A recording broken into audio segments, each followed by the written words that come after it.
What a headshot! What a head! How's it, guys? This is Dayvy, FPL, and welcome back to the Fantasy Premier League video here on my channel. Now in this video, I'll be taking you through my very own team selection for the upcoming Game Week 16.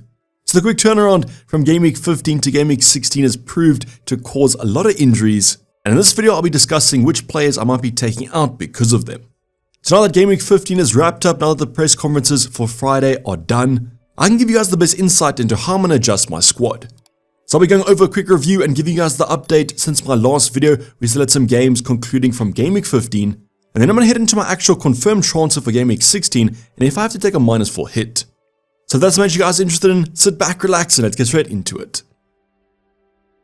So as mentioned, a quick review of Game Week 15 is on the cards. I still actually had 3 options still to feature in my transfer plan video that I released yesterday. So those 3 players were going to be Dubravka, Lascelles, and finally Heung-min-Son, and as you guys can see, they combined for a massive 5 points, which is pretty disappointing. Now I can't really tell you guys the disappointment in that Newcastle clean sheet loss. I literally switched on about the 80-minute mark. I just saw them lose the clean sheet, so I guess I might have been bad luck. But Dubravka and Lascelles were both on for I think 3 bonus points and 2 bonus points when they had the clean sheet, so this one does sting a bit. Not only was the clean sheet loss bad for our points, it was bad for our overall rank, and as you guys can see, a small red arrow, but still it's a red. So the current rank is sitting around the 411k mark with a total points of 888. Now in terms of Heung-min-Son, there was a little bit of a scare towards the end of that fixture. He subbed off with what looked like an injury, but I'll discuss that in the team selection coming up. So both sides ended up losing their respective games, Newcastle losing to Everton and West Ham beating Spurs, so no points from our Thursday night games. Now also one player that featured was going to be on our bench, and that was going to be Areola, or didn't actually feature to be honest. He has apparently picked up a knock in training and therefore wasn't even in the West Ham squad. So just watch out for that. It doesn't seem like there's going to be much of an update from David Moyes today. He just simply said they'll have to wait and see, but apparently he could have actually been fit for Thursday night.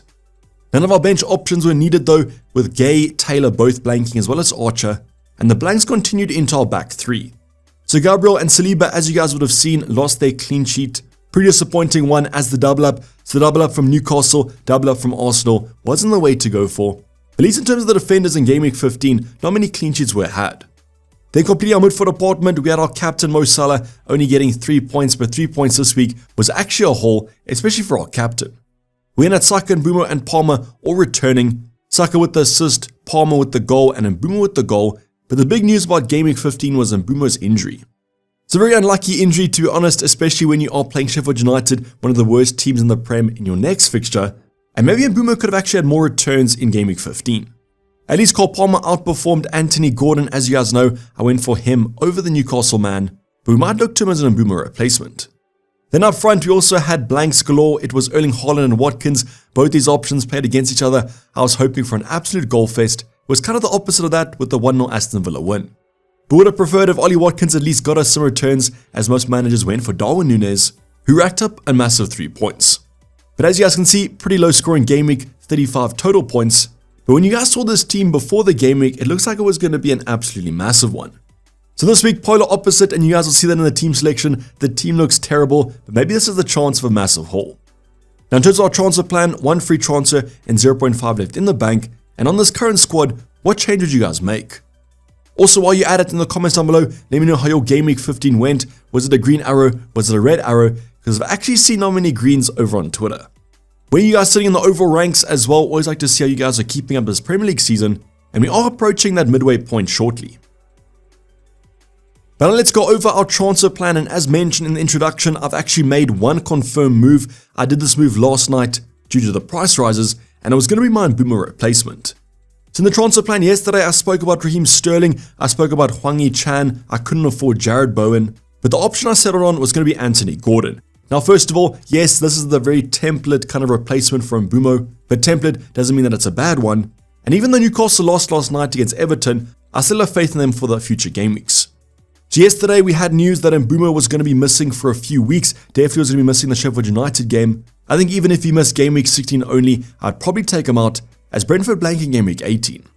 So as mentioned, this move was confirmed last night. Anthony Gordon rose in price, but this is a downgrade, so you guys can still afford it.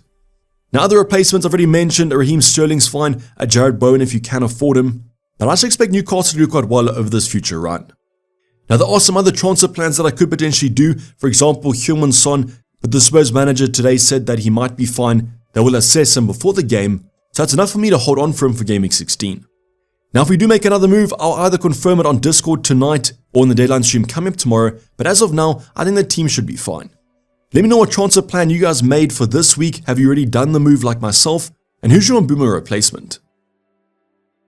So now let's head on to the actual Game Week 16 team selection with one transfer made. You guys can see on the right hand side, I've got 1.5 million left in the bank. So an upgrade can be made if we force to use another transfer this week for a hit or next week. So I'm going to start off on our bench, and the bench this week does not look too great. I've got Dubravka on my bench against Spurs. With Areola's fitness concerns, he might actually be featuring. So between these two goalkeepers, I would prefer Areola to start. I just believe that Spurs could do quite well against Newcastle, but if Sonny's going to be missing, maybe Newcastle keep a clean sheet. I don't think clean sheets will be had for Gay or Charlie Taylor. Liverpool and Brighton, I expect both teams to score, but with our defense looking so bad and with some injury concerns, one of these options might have to come off. Then finally we have Archer third on our bench, but I might move him to actually first. With the Heung-min Son injury concerns, I'd prefer getting him than someone like a Gay or a Taylor, so I'll probably move him to first on my bench. Now I've already spoken about Areola, so now let's go on to our back three. We're going to start off with the Shells in the middle. The reason I'm starting the Spurs man is I do trust the Newcastle defense slightly more, even though they just conceded 3 to Everton. As long as Kieran Trippier doesn't pass directly to the opposition, I think we might be fine for this game, but definitely kind of the best fixture out of bad ones. The hardest thing is that we might actually be doubling up on this fixture if Dubravka comes off the bench, but I'm not really expecting too much from my Newcastle defenders. Same could be said about our Arsenal double up of Gabriel and Saliba. Aston Villa, where you guys know I already own Ollie Watkins, I'm hoping for a goal, but I might be playing the odds here and either hoping for a clean sheet or a goal from Watkins. Out of my defenders though, I trust Arsenal slightly more. Just overall a terrible week for the defensive department, but I think that's generally around the board. So points expectations from our defenders are simply nil this week. I expect all of them to lose the clean sheet, so fingers crossed we get some attacking returns. Now midfield department's going to start off with Mo Salah against Crystal Palace. Let's hope it's not that 9-0 victory where Mo Salah got no returns, and rather the one he came off the bench and I think he got a hat-trick. Now I won't be captaining Mo Salah though this week. I just thought that against a low block side he wasn't that effective, and there's simply one option for Campsey this week, and you guys know who I'm talking about. But still, expectations still going to be there. I expect Salah to get his 200th goal. What an actual achievement. Then we have Heung-min Son against Newcastle at home, but all the speculation is about will he start, will he not? Looked like he was in a lot of pain, but it seems like he's been carrying this injury for quite a few game weeks now. Now I'm fine with holding Heung-min Son even if he misses game week 16. I can just simply get Archer off the bench. I know there might be 2 points, but if Son's fine for game week 17, I think he's worth the hold. But from the manager's press conference today, I'm not super confident. I could also see a world that he starts, a world that he doesn't, but I guess that is how it is sometimes in FPL. Ali Saka should be fine against Aston Villa. This is a fine game on paper. Aston Villa, their defense has improved, but I still expect them to concede. So let's hope this might be the goal fest that Man City vs Aston Villa wasn't. But Saka has been pretty consistent, doesn't have the highest ceiling in the world, but at least he's racking up a few FPL points. So let's see if he continues that trend. Then the new transfer in, Anthony Gordon, our Mbeumo replacement. He's going to kick off against Spurs, aside with a few defensive injuries. And let's hope that Newcastle can rebound after their poor game against Everton. I do still believe that Anthony Gordon is pretty nailed. Newcastle just simply have too many injuries in that forward department. We even saw Anthony Gordon playing out of position at one stage last night. But let's see if we can finally get some points, but I know that Anthony Gordon is a better home than away player, so fingers crossed that can change for game week 16. Then a final option, Cole Palmer, the player I brought in a few game weeks ago, Everton away. This is a fine game on paper, but Everton are actually in some good form, and defensively they've actually been pretty secure. Chelsea though, literally only have the attack to worry about though. They can't seem to defend at the current moment, so let's hope there's a few goals in here for Palmer. Now big injury update was going to be Nkunku. He potentially could be back for game week 16, but today Poch confirmed that he's going to be missing again, so Cole Palmer's spot seems uncontested. But overall the midfield department, yes, it has some good fixtures, but not the best fixtures in the world. Never liked too many away games. Then finally up front though, the away game that matters is going to be Luton away for Erling Haaland, definitely the best captain this game week. Now if you guys are going to be going without him, that might be a slight worry. I just think this might be a great game for Man City and Erling Haaland, but he has been missing a few big chances recently. But comment down below, is anyone not going for the Erling Haaland captain for the upcoming game week 16? I just feel like it's a no-brainer. Then we have Ollie Watkins, our last option in the starting 11 against Arsenal at home. Tough game on paper, either a clean sheet please or an Ollie Watkins hattie. As long as he outperforms or matches Darwin Núñez though, I'll be fine. But I think our forward line is the only department I'm not really worried about. Our defensive department looks terrible. Lascelles might be carrying a knock, but Eddie Howe said in the press conference last night that it might just be a dead leg. Even if he does play though, the fixtures aren't great for our defensive department. Areola might miss, we'll get Dubravka off the bench, and if Son misses out, this is going to be a big miss. I guess the perfect scenario might be if Areola misses out, Dubravka comes off the bench, Heung-min Son doesn't start, Newcastle keep a clean sheet, and then Archer scores against Brentford, but that might just be too lucky at the current moment. But if there is any other injury updates, I'll give them to you guys in the deadline stream coming up tomorrow, 1 hour before the deadline. Hope to see you guys there.